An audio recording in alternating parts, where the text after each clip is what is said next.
There must be a message popping up shows the broadcast is live now. Yes.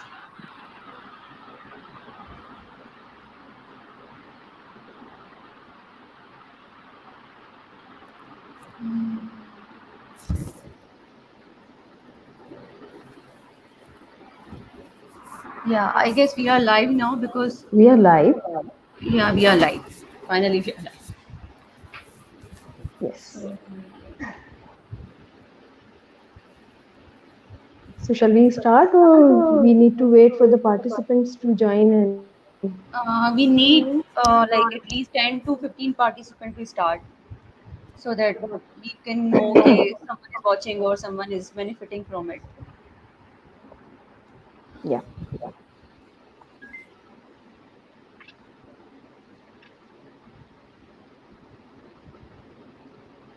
It's showing 7 or 8 persons are watching, three of us, including three of us.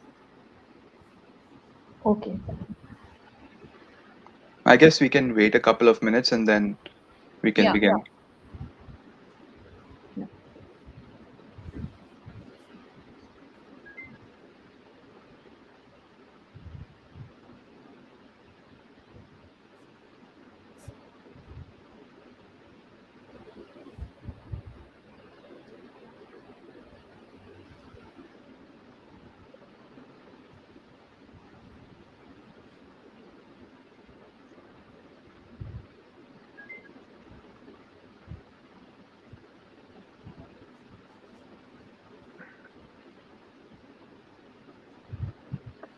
I guess we should start. Sure. Okay, so hello everyone. This is Kawal Kumari, and I am like Zabis alumni and enrollment of 2016. So, and I'm currently working as an like HR specialist in Technosavys, currently handling HR operations plus recruitment, recruitment of middle positions and recruitment of like senior mid senior positions. So we have with us two very talented and experienced recruiters, you can say headhunters with us.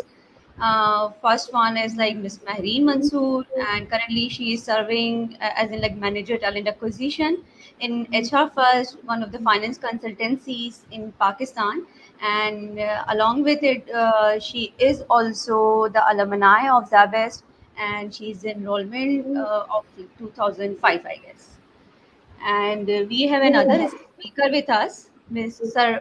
Michael Fernandes. Currently, he is like serving as in like recruitment specialist in his current organization, and he works like in the consultancies of one of the consultancies in Canada. So we will be getting the flavor of local recruitment and international recruitment both in this webinar, which is a very good thing about this webinar. We will be learning challenges, opportunities, and different other stuff as well associated with this kind of a thing like recruitment consultancies. So over to Miss Marine and over to Miss Michael. They can start with the introduction.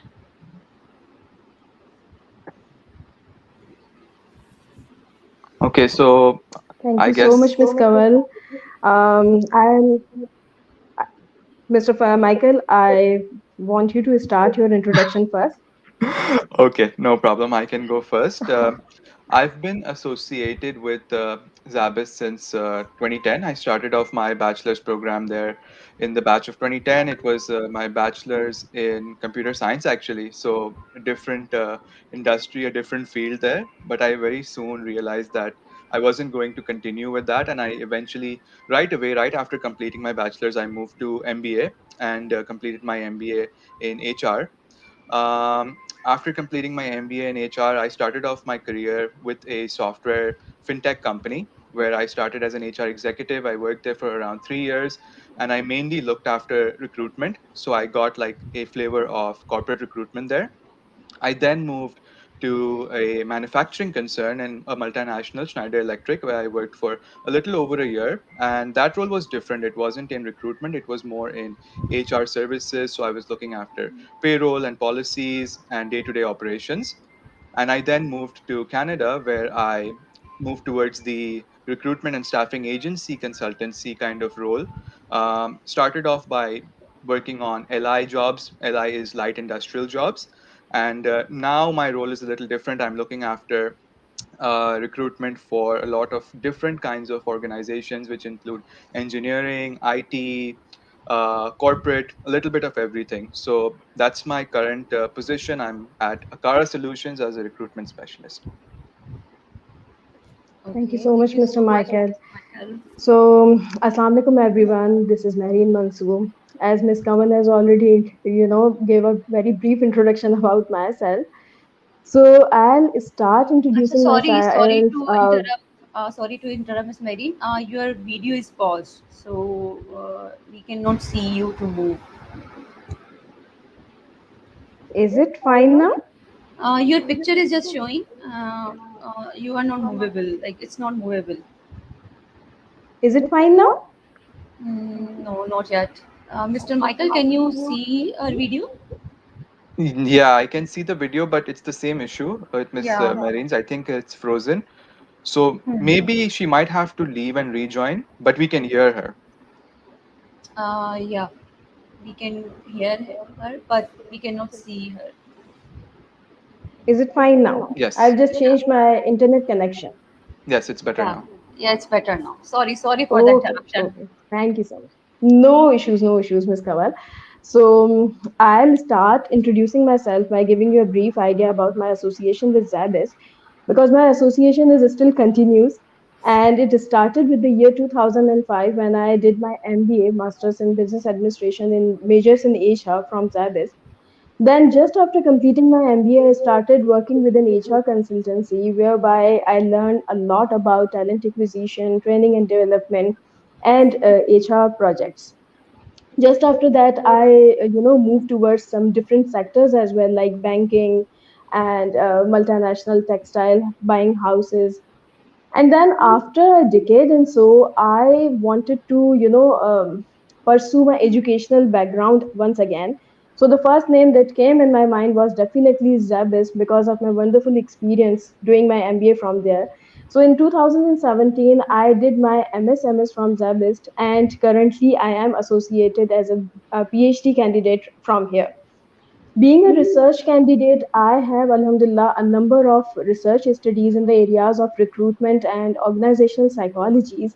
And these research papers are actually published in the international journals as well. So this was all about my educational background. Apart from it, I'm associated with HRFirst Private Limited as manager talent acquisition, and I am looking for the executive kind of positions only here, whereby I'm catering to different clients in every sector. Alhamdulillah, like in pharmaceutical, IT, textile, and along with that, I'm also serving as a visiting faculty in different universities in Karachi, whereby I teach undergraduate students all the courses related to HR and management sciences. So, this is a brief introduction about myself. Okay, that's wonderful. Like you are still associated with the your Zabis. So being Zabistian is have some different charm, next level charm. I can see this. Yes, for sure. So we start with our discussion. Yeah, Like definitely. And even I can tell you about the difference between, even I did my MBA in 2005, and currently I am associated as a PhD candidate.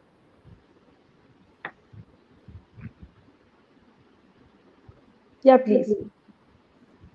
okay, so just start the discussion. Like there are like when it comes to the recruitment consultancies, some people get scared out of it. No, our charges will be deducted, or we will have to pay certain amount to someone that we should not pay to that. Why shouldn't we do such kind of efforts? But similarly, on the other side, recruitment consultancies have like or like we can say this help a lot of organization to meet their recruitment criteria, recruitment targets, we can say this.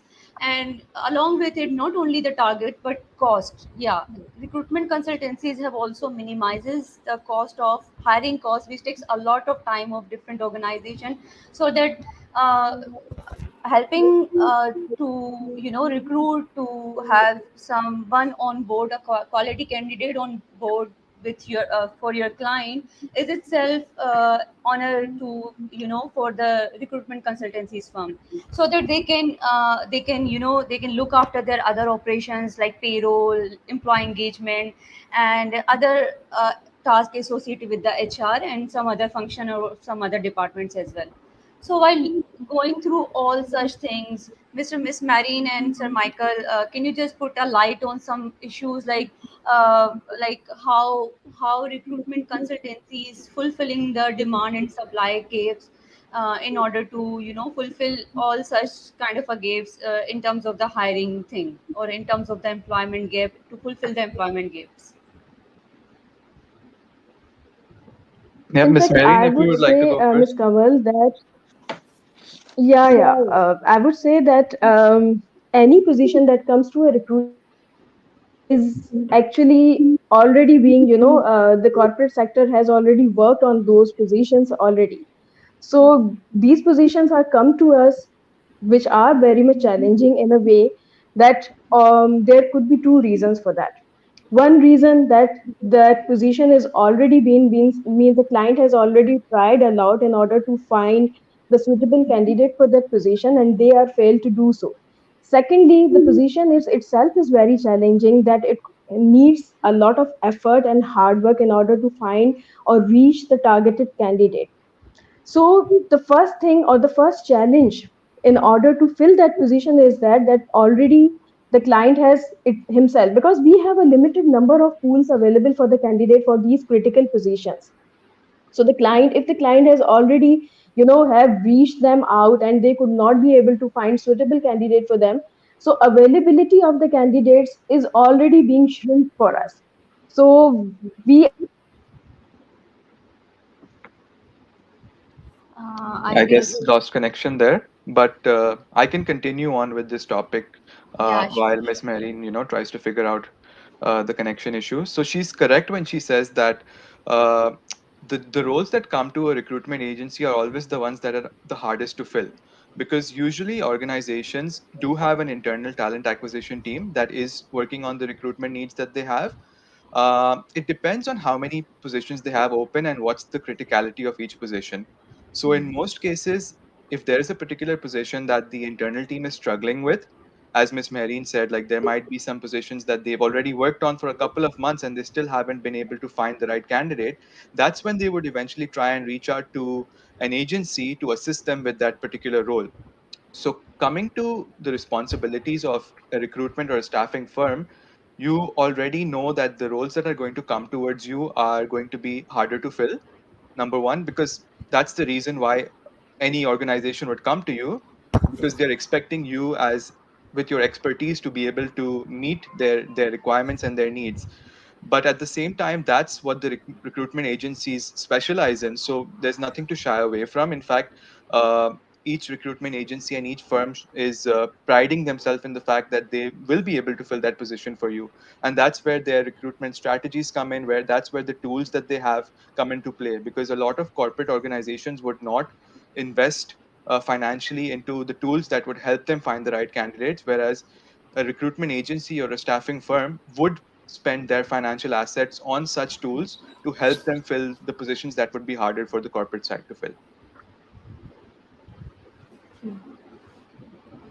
Yeah, Yeah, Miss I would Marine. agree with Mr. Michael. He's 100% right.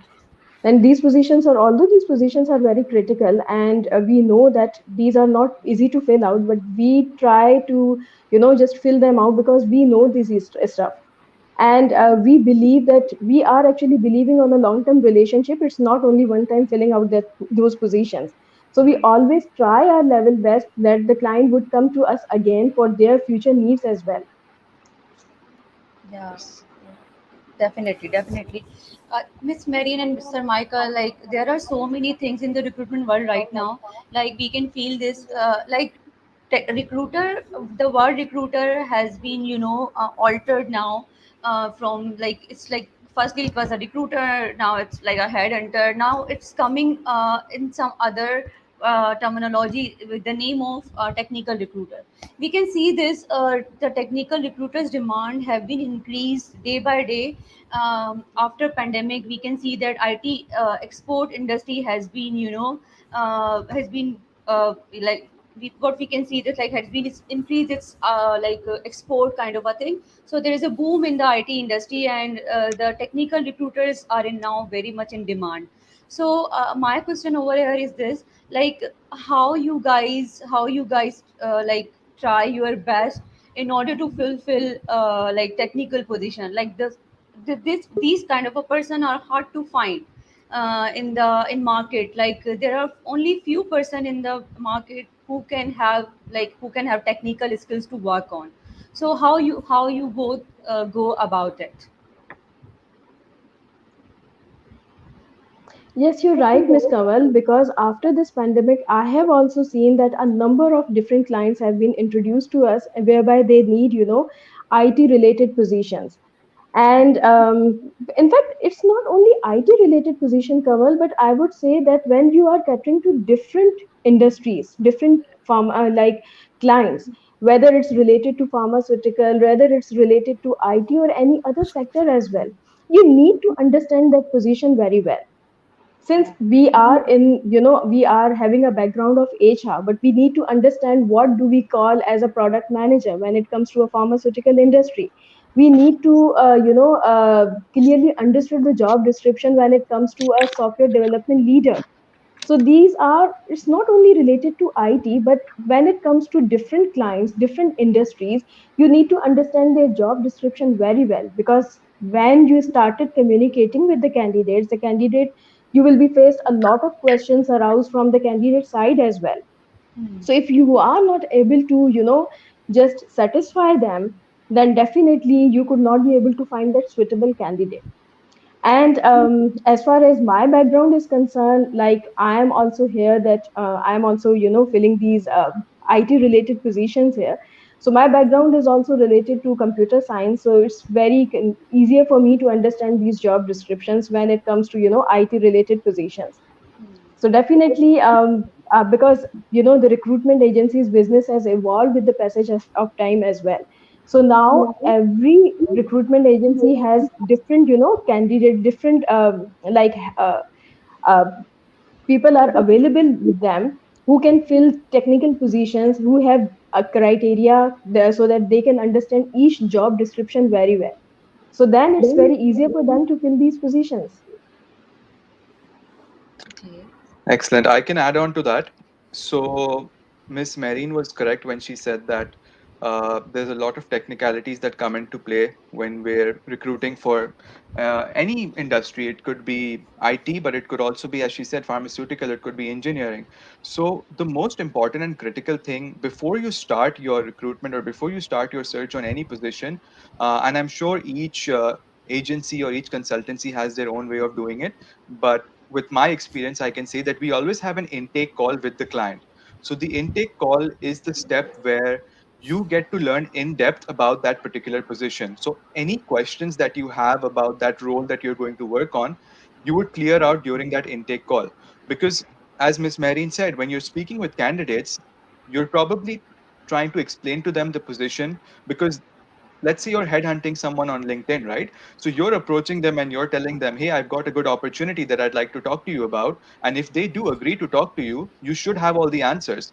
So that's where that intake call comes into play. And it's really important and critical, because you should consider yourself as a candidate at that point in time and ask the organization every question that comes into your mind. Like, you can talk to them about the role, what the current roles and responsibilities are, what the career growth and progression looks like in that role, what the technical toolkit will be like, what the skill set is for that particular position. Because when you go out into the market and speak with candidates, those candidates are going to ask you those questions. And if you don't have those answers to that questions, how are you going to sell them on the opportunity? So that's why the number one most critical thing is to do a proper intake with each client, to have 100% knowledge on what the position is before you even start your search. Second thing that you also need to do is, other than the intake, is also be good at your research yourself. And Mhm. research about the company, and not only the organization but also their competitors and the industry that they work in. Because speaking with candidates, they might ask you questions about the industry, saying, hey, if this opportunity is in the fintech space, what competitors are there in the market, or what's different with this organization that their competitors are not offering. So that's where that technical recruiter kind of is important, because you have to learn each role and each position before you can go out and start working on it. You have to have 100% knowledge about the role that you're working on. And that's where this whole change has come into the industry of starting off, where it was used to be a recruiter, where you were only calling up people, and it was like, maybe bulk messaging and trying to get as much responses as possible. But now it's become more critical, and you're trying to work with each candidate individually, building a relationship with them and trying to give them as much information about each position. And you can only do that once you have done your research and once you have done a proper intake with each client. True, Mr. Michael. True that. Uh, each position is as valuable as other positions. So we have to look, or we have to go through about the job details specifically and thoroughly, in order to have flavors of different positions, and in order to recruit or hunt the best candidate out of it. There are some other things which I want also to discuss, so that we have this clarity in mind. Like, whenever when I was working with the Fulcrum as in like recruitment specialist, so there was a lot of challenges which I was facing while recruiting for two different positions. Like the person who have came to me, or the client have came to us in order to just fulfill out the position, as in like contractual position. But on the other hand, a client comes to us for the permanent position. So these both have their own pros and cons, but while recruiting for the contractual positions, we face a lot of challenges. So for you guys in your organization, or yeah, like in your surroundings, or like through your experiences, what you guys can suggest, like how to go about for these kind of recruitment. Okay, I can take that answer first. Um, So basically, a client would come to you with their requirements, letting you know whether they're looking for to fill a permanent position or a contractual position at any point in time. Um, and you're correct; it's harder to sell a contract position to a candidate, because in most cases you would approach a candidate that's already working, and they might probably be on a permanent job already. So what would be the reason for them to move to a contractual position? So that's where, once again, you need to have that conversation with the organization that you're working with, and ask them, like, why would someone join your organization? What's the selling point, or what's the attractive point for a candidate? Now, when candidates are looking to switch jobs or switch positions, uh, there are several different factors that contribute towards them making a move in their career. For some people, it might be compensation. Someone might be looking for higher compensation at any point in time. For someone else, it might be career growth and development. They might feel like at their current organization, they don't have the opportunity to grow. So you need to find out what the company is offering that could be attractive. And then when you're speaking with candidates, you need to kind of understand what their pain points are. So you could talk to a candidate, give them the description about a position, which might be a contractual position, and ask them, say, hey, I know that you're at a permanent position right now, but what are you looking for in your next move? What are your career aspirations like? What would make you want to move? So someone might say, hey, I'm on a permanent position, but I'm not happy with my compensation. I'm looking for something that pays more. So that's what you would kind of target, like whatever they're looking for, and try to sell that opportunity to them, letting them know that, hey, even though this is a contractual position which could eventually lead to being a permanent position, it can offer you what you're looking for to achieve your career goals. So maybe it's a contract position, but this role you can eventually stick it out for a year or two, and then you could grow into a management role. Or this role could eventually lead to you transitioning with a multinational organization that might have several offices across the world. If you start off as a contractual position here, you could eventually grow to another region. So the main kind of uh, point to attract a candidate towards a contractual position is to speak with them and understand what they're looking for, in their career as a next move, and see if that opportunity aligns with that and sell that to them. And that's how you can be successful with your contractual roles. Because other than that, if you just go into a conversation just saying, hey, this is a contractual role, are you interested or not, in most cases someone would say no. But that's where the role of the recruiter comes into play, where you're building a relationship, building connections, and trying to bridge the gap for the candidate and the organization both, to make it a win-win situation. I would agree with both of you because filling the position for, a contractual kind of thing, it's very difficult and it's very challenging and it requires more efforts.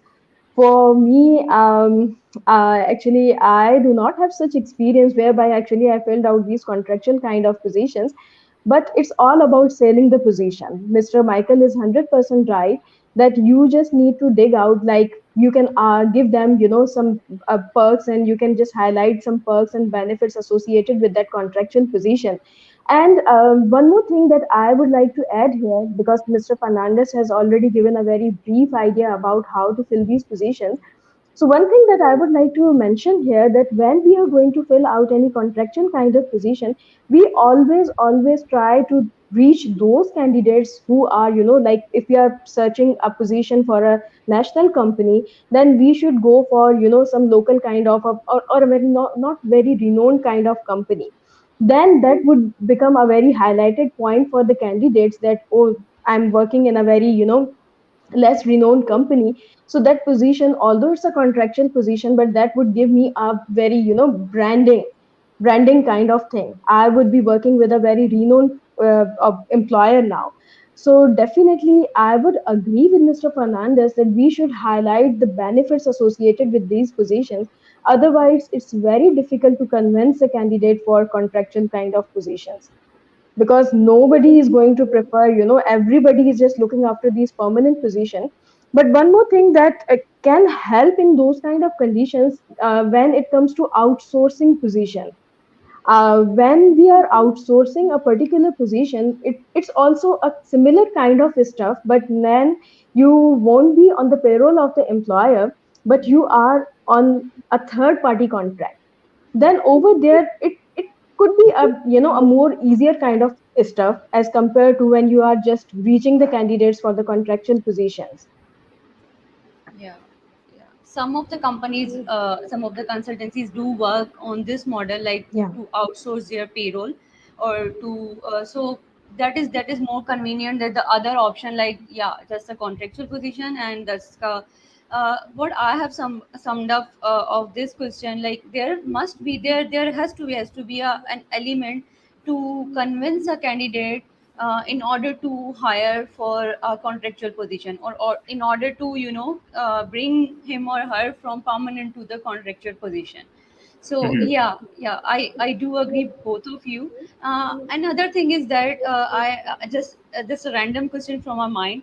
Like, when I was working in software house as a business development executive, so I do not, I was not supposed to, or I was not kind of a person who was a target oriented. So I left that job and I started my career as an HR person, so that I can have a people oriented kind of a thing, or internal employee kind of a thing. But when I stepped into the recruitment world, so another thing have hit me very hard. Like, over here I also meet the targets of the candidate or to fulfill the position. So over here in HR, I took it as a challenge, and I try to fill out as much as position as I could in order to meet the target. My other question is this: like, while meeting those targets, do we also compromise on the quality of the candidate that we provide to the clients sometime, either outsource or either like executive search or the either I managerial would level? say, Miss Kawal, it's not, being a recruitment consultant, we would never be want that we should compromise on the quality, because as I have already mentioned that it's not only one time filling out that position, but it's also, developing and maintaining that long term relationship with the client. But at the same time it's a very troublesome situation, because we are being recruiters, being recruitment consultant, these projects that are given to us from the clients are not exclusive. At the same time, these projects are given to different headhunters. So we are always in a very difficult situation because we have, that time pressure to fill that position as soon as possible. And most of the time we are just a minute late, that we have sent a profile to the client and that profile has already been sent to them by some other consultant. So we are always in a time pressure. But definitely on that time, maybe providing that or compromising on quality happens when the pool of the candidates are not available in the market. But being a recruitment consultant, we would never ever be want to provide or compromise on the quality by for providing the clients those candidates. So we took this challenge to ourselves, we took this pressure to ourselves, rather than just showing these things in front of the client. So I don't think so we ever try to compromise on the quality. Yes, That's and also I don't think it's possible to do that because when you speak with a candidate, when you're screening a candidate as a recruiter, you can already judge or you can already analyze if this person is going to be a good fit for the position or not. And if you have any question marks in your mind thinking, should I submit this profile or should I not? Once you do submit it, the organization themselves is also going to have those same question marks about the candidate. So at the end of the day, they are the ones that are going to be making the decision on hiring or not.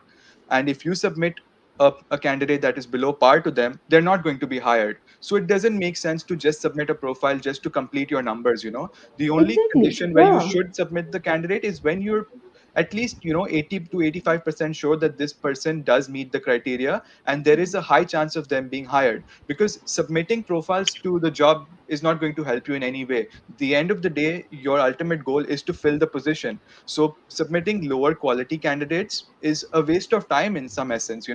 You would rather spend that time searching for better candidates or better qualified candidates who could help you fill the position. At the end of the day, it might take you a day or two longer, but it's always better to submit better candidates. Don't compromise on the quality. In fact, what we do here at HR First is that if we face any challenges related to any particular position, then we always discuss those challenges with the client. That Yes. we could not be able to reach, that required candidate that you are looking for in that specific industry. So we might, make some certain changes in that position in order to reach the 80% or to those candidates who are 80% or 90% matching with the criteria. So it's always to discuss those challenges with your client rather than just sending them up with those Yes. profiles which are not even, you yourself does not think Mhm. that these are suitable enough to send them to the client. So it's always better that if you are facing some challenges associated with any of the position, do discuss those challenges with the client.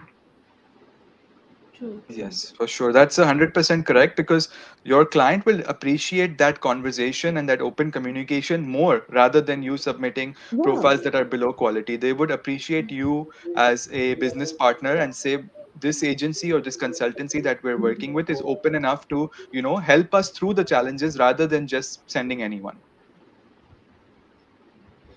Agree, both of you guys. But the thing is, I have like experienced so many things while recruitment in the recruitment world. Like Miss Mehreen and Sir Michael. Sometimes what happens, candidates or the clients come up with like, we have this position, okay, and we have like, you have to fulfill it out, and you can send me profile within a 48 hours or like 72 hours or so. So they do not give us any job description, they do not provide any such details of the salary and all that, they just come up with this thing, and we just need the profile. So what sometimes recruiters need to do, like they send the batch of the like first batch of 2 to 3 candidates in order to know the job description, in order to know the responsibilities, in order to know the job specification of the particular job. So yeah, I have also faced this thing, like some of the recruiters, some of the headhunters sometimes send 2 to 3 good profile, not the best one, in order to know the criteria. Then and their clients call them like, what you have sent us to us, this is not the up to mark. Then and there the conversation become more healthier between recruiters or between headhunters to the and the client about the particular requirement. So we also have done this kind of a practices in our past in order to in order to know the details, further details of the job. So yeah.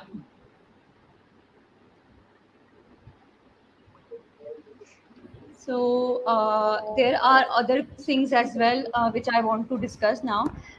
Like post pandemic thing hit very hard to all of us. Like previously, recruiters or the headhunters were supposed to take or like having the practice of taking the interviews face to face, but now things have been changed.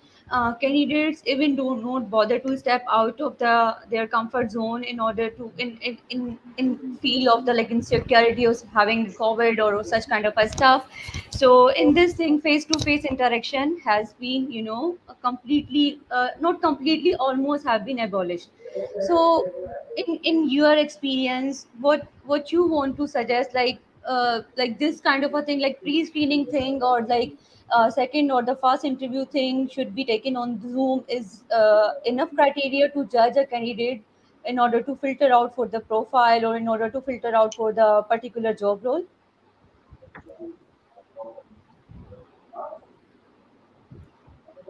Yes, any of you can answer this. Okay, I can start off. So it also depends on whether the position that the company is hiring for is going to be a remote position or whether that position is going to be an on-site position. So in most cases these days, I've been noticing that organizations are preferring or they're moving towards a more remote kind of working style. So if your working style is going to be remote and if you're going to ask your organization to work from home in most cases, then I believe your interview process can also be done virtually, because in any case you're going to be working virtually with each other. But if you're working on a particular role where the candidate or that particular individual is required to be on site, uh, and there are particular traits that you're looking for in person, then it would be better to conduct your interview procedure on site in person. Because if that candidate's reluctant to come in person for the interview, then how are they going to come in person to do the job, be on site for the job? So to answer your question, yes, the pandemic has changed the way companies and businesses are working, and a lot of organizations are now going remote 100%. So there have been changes in recruitment strategy, there have been changes in interview procedures, and companies have to learn to adapt to move their interview processes online as well. If they're willing to take their operations virtual, they should be willing to learn how to take their interview process virtual as well. Yeah, initially, like for every other sector, like recruitment agencies, business has also, been affected by this pandemic because we were not used to of having these online interviews. Hmm. But with the passage of the time, now companies have also adopted these online, and even I feel that they are even more comfortable with that because when you are calling those candidates in person, so you need to fix them up, you need to check their availability as well. But for these online interviews, even the candidates are also comfortable enough. So for the initial interviews, I would suggest these online interviews or these Zoom interviews are not a bad idea. Hmm. What I actually observed throughout this thing, like the someone, if the role needs to be hired freshies, or if a job role is for freshie and he cannot even afford to pay their fare for this transportation cost. So yeah, we can help them out to in that sense, in order to appear for the interview online, so that this transportation cost kind of a thing cannot be hurt anymore for the That freshies is kind of a that is thing. one factor Yeah. that you can consider. But even keeping that factor aside, doing an online interview to do the initial screening Yeah, is agreed. a time-saving option for everyone, not just the candidates, but Agreed, for Hina. the organizations as well. Yeah, yeah, you are not supposed to be on site in order to have a soft interview.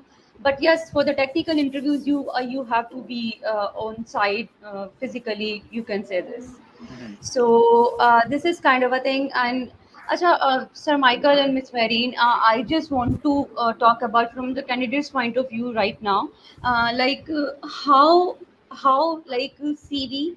how's the importance of CV has been, has been compromised now in the era of LinkedIn. Like, what is the importance of LinkedIn when we compare in terms of the CV and the LinkedIn? So, can you guide our candidates who are watching over here, like how to go about it? Like, I have seen multiple LinkedIn profiles which are not even updated, which are not even updated. Like their job role is not updated, like this kind of a thing. So I just want to have this conversation right now, in like how our candidates should focus on more towards LinkedIn updation profile now. It's extremely important to have your LinkedIn updated, because these days the recruitment process has changed. All of the organizations are using LinkedIn as a tool to kind of headhunt the right talent that they're looking for. And I would say almost all of them are using LinkedIn Recruiter as a tool. So with LinkedIn Recruiter, you would use specific keywords to target your right candidates, and those keywords will only match and pull up the candidates that have those keywords on their profile. So for example, if there's a candidate who hasn't updated his LinkedIn profile, even though he has a particular skill set, he's never going to show up in that LinkedIn search. So he's going to miss out, he or she, sorry, is going to miss out on a lot of opportunities that they could have potentially been reached out for if their profile is not updated. I can just give you a brief example. So let's say if there is someone who's working as a software engineer, right, at an organization, if they've put their LinkedIn profile, even if it's updated, and if they've just put a job title saying, I'm working as a software engineer in ABC company, and they haven't filled out like the roles and responsibilities, or they haven't put in keywords about the tools that they're using, the programming languages that they're using, when a recruiter is doing a search, they're not going to specifically search for software engineer, because that would give them thousands of results. They would be doing keyword searches with Boolean searches to look for targeted keywords that the client has asked them for. So let's say they might put in keywords like Java or SQL, or let's say uh, .NET, C Sharp. And if that candidate has those skill sets but hasn't mentioned it on their LinkedIn, it's not going to show up. So they're missing out on a lot of opportunities. So it is extremely important to have your LinkedIn updated. Make sure you've added your job role and responsibilities. Make sure you've added all of the skill set that you have, the tools that you're using, the program, if it's applicable to you, then the programming languages that you're using. If you're in any other sector like the financial sector or in the marketing sector, in the HR sector, make sure you have specific keywords to your industry that kind of highlight your experience, because that's the only thing that will bring your profile up in searches when recruiters are doing their LinkedIn searches. In fact, it's not only updation of your LinkedIn account, it's also like just like Facebook and WhatsApp have become a part of our life. What happens is that during my experience, what I have seen is that like for senior position, they are continuously monitoring their messages over the LinkedIn. They continuously accept or reject those LinkedIn requests. But when it comes to the candidates like freshers or who has just 1 to 2 years of experience, they have updated their profiles on over the LinkedIn, but they do not check their profiles on a regular basis. Sometimes we just sent a connection request to those candidates and they accepted those requests when the CV bill filled out, or they never ever check their messages over there. So just like WhatsApp and Facebook have become a part of life, LinkedIn should also be checked on a regular basis. It's not only just updating your profile over there, but to check your messages over the LinkedIn is also as much important as that. True. Yeah, they should download the application. Like we recruiters or the headhunters, most of the time, morning time we spend on the LinkedIn rather than on other applications. So Mhm. yeah, Yeah, at least 1 hour freshies, would be more than enough to yeah, spare your time over the LinkedIn. yeah, freshies really need to boost up their LinkedIn profile in order to recruit, in order to be in the job market. So yeah, so It's more important now to you. This was the initial question that you asked, like the importance between having a good CV and a good LinkedIn profile. So to answer that question, I would say right now at this point in time, having a good LinkedIn profile is more important than having a good CV, because that is Exactly. the platform that gives you the initial connection or the initial contact with a recruiter or with an agency. And once you build that initial connection, that's when they would ask you, can you send us a CV, or can you send us a resume? But if you don't have a good LinkedIn profile, you're not even going to reach that stage. Yeah, exactly, exactly. I don't know. Specifically, the profile pictures. These profile pictures should be professional enough. Yeah, some of the request by different candidates, I do not know how to accept those requests if we see the unprofessional profile pictures on them.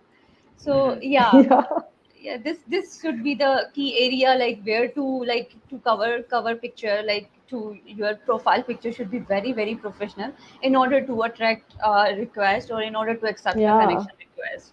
exactly, So exactly. so this is the thing. Other than that, Sir Michael and Miss Marine, besides that, if you want to discuss something else about this recruitment world, you can have it now. But like, the question and answer from my side has been ended now. Yeah, I sure. I would say have. it's a wonderful place to Right. start your career with. Just like, when we are talking about any finance or accounts related position, we always ask them to start your career with an, articleship or something like that. Similarly, when you are talking about HR, HR is something which needs to be learned by heart. This is not something, because when you started working with the corporate sector, after a passage of time, your role becomes so much monotonous and you get bored out of it. But as compared to working for a recruitment agency or an HR consultancy, with every single client, you are actually learning a new experience out of it. So it's a wonderful place to start your career with, or to continue your career with, because here your learning opportunities are, very high as True. compared to your role in any of the corporate sector, where after the passage of time you will be involved in, just recruitment. If you are doing recruitment, you will be involved in recruitment of that particular organization only. But when you are working for an HR consultancy as a recruitment consultant, you will be learning each and every single position for different clients, for different industries. So it's a wonderful place, I would say, to the new candidates, whoever wants to pursue their career in the HR, just go or start your career with an HR consultancy. True. What I would like to add to that is, we traditionally learn during our time at, let's say, when we're doing our bachelor's, when we're doing our master's, and we're studying HR courses. Recruitment is taught to us as being, find it's like the bookish kind of definition, finding the right candidate for the right job at the right time. But when you enter into this market, you understand that recruitment itself is much more than HR. It's not just, finding the right candidate, because many times you might find the right candidate, but that candidate might not be looking for a job at that point in time. They might be happy with their current position. So what I've learned over the years with recruitment is that, yes, there is a whole big aspect of HR linked with recruitment, but at the same time, recruitment is a lot of relationship building. It's a lot of sales as well, because you are Yeah. selling the opportunity, you are selling the organization, you're convincing the candidate to go with this opportunity. If you don't have good communication skills, if you don't have good convincing skills, then maybe recruitment might be a harder, career path for you. So someone that is looking to enter recruitment or the recruitment agency world, they should be ready, and they should know that they're entering an industry that is highly competitive.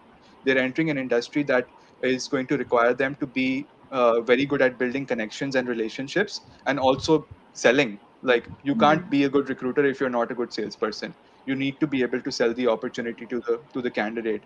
uh, One tip that I can give young recruiters out there who are starting off with this career path is, candidates get hundreds and thousands of messages every day from different recruiters. You have to stand out. When you're sending them a message on LinkedIn, or when you're approaching them, your message has to be something that attracts them, that makes them want to reply to you, or makes them want to learn more about the opportunity. So try to be more personal, like, don't give them long and descriptive job descriptions in your first message. So the first message that you send out to a candidate on LinkedIn should be very simple, should just be something like, hey, I came across your profile and it seems like you've been doing some great work in the past. I've got an opportunity that looks like it could be a great fit for you. Would you be open to a discussion about this opportunity? Don't give them the whole job description, don't give them a lot of things to read, because if there's a lot of material on their screen, they're going to skip that message and ignore it. Once you get them to respond to you, try to set up an initial call with them. That's the first step, to get them on the phone, because the phone call is where you will build that personal relationship with them. Once you get them on a phone call, don't just start off by saying, hello Mr. or hello Miss ABC, I've got this opportunity for you. Start off by building a relationship with them. Talk to them, like, say, hey, how's your week going? Has it been a busy week for you, or has it been a stressful week for you? Many people are working from home these days. If you hear someone's kid crying in the background, you can make small talk. You can ask them, oh, I can hear your child. Are you working from home? How many children do you have? Once you build that personal relationship and connection with them, they will be more open to listening to you. They will believe that, okay, this person is not just another recruiter trying to sell a job to me. This person wants to build a relationship and a connection with me, and it will help you build that strong bond to go forward.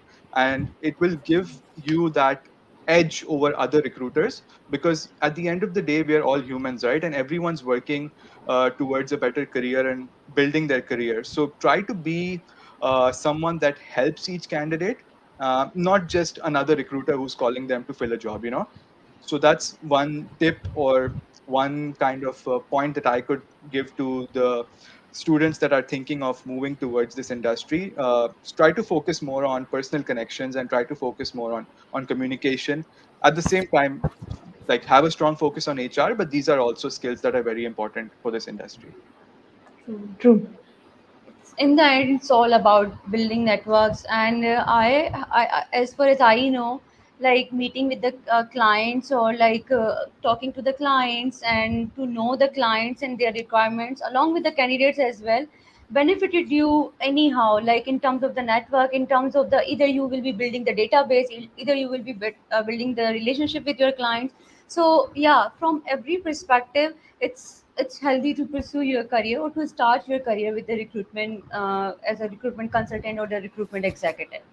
So yeah, Yes. with all such stuff, we would like to take question and answer from our from the viewers who are watching us. I can see the couple of questions only over here. um, One is saying no need of on site on no need to be on site on technical for the technical job too. If you have experience, your experience is enough. Like the one we were discussing, like in order to have the technical job, in order to have a technical, on site job, one has to be present physically in order to appear in the interview. So person is saying over here, there is no need to be physically, even the job is technical or the job is on site. Okay, So so I can I I guess, can answer yeah. that. Like, I can give a brief explanation to this particular person who is asking this question. When we talk about technical jobs, as we Hmm. said, it's not just technical. Does not just mean IT or software jobs. There are other industries that have technical jobs as well. For example, if you consider a production or manufacturing company that might have a plant setup, they would need a plant manager, for example. Let's say that's also a technical job. For a plant manager, it's not possible to work remotely. The plant manager has to be there, because there is daily manufacturing that's taking place, there is daily production that is taking place, there is assembly lines that are operating on site. So for a plant manager, that's the kind of role where they would need that person to come on site every day to work. Basically, that person's not going to be able to work from home or remotely. So in those cases, it would make more sense to do a technical interview process on site at the plant location, and then that person will be working on site as well. So maybe that would help clear out the particular question that this individual had. Yeah, yeah, maybe he is referring to the technical world, like Probably. technical jobs only. Right, Yeah, yeah. yeah. And other thing is, like person is saying, like we were discussing about, like do not be a robotic, do not make a robotic call. So Hmm. he's saying, react like a human, not like Siri who offers job. So yeah, definitely. We do not have much questions and answers over here. So I guess we should end our session over here. And moreover, if someone if someone from audience is like viewing us, have any other question with regards to the recruitment, can reach to us, like reach to me, reach to Sir Michael Fernandes, Miss Mehreen, anytime whenever they need it. Yeah, For sure. sure. We are, I think, more than open to help any of the current or ex Zabis students if they need any kind of advice or any kind of questions that they would maybe, relating to their career progression.